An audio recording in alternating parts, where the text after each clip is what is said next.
ঈদ মোবারক সবাইকে আমার পক্ষ থেকে ঈদ মোবারক। আমি এখন বর্তমান আছি, দেখতে পাচ্ছেন ঝিনাইদহ আরাপপুরে আছি।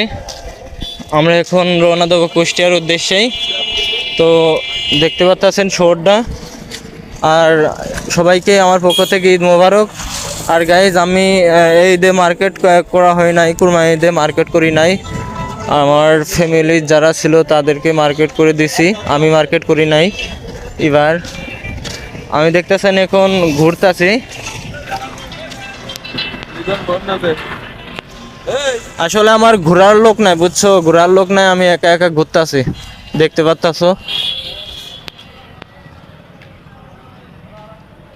এখন এই মুহূর্তে এখন নামাজ শেষ হয়েছে।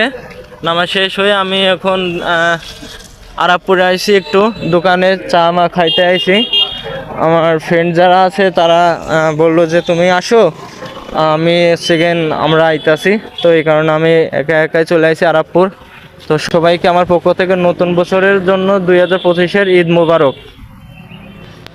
হ্যালো গাইজ, আমি এখন বর্তমান আছি কুষ্টিয়া, দেখতে পাচ্ছেন কুষ্টিয়া আছি। তো কুষ্টিয়া বর্তমান ঝিনাইদহ থেকে আমি কুষ্টিয়া চলে আসি, সবাই দেখতে পাচ্ছেন। তো সবাই দেখা হবে পরে নেক্সট ভিডিওতে। কুষ্টিয়া চোরহাঁস, এটা কুষ্টিয়া জেলা, আপনাদের বর্তমান শহর চোরহাঁস। তো দেখা হবে আবার নেক্সট ভিডিওতে। তো আমি এখন চলে যাব সোজা কুষ্টিয়া রেল স্টেশনে, সেখানে বর্তমান কিছু সময় কাটাবো, সবাই চলে আসবেন। উল্টা কাপড় তুমি নিও না।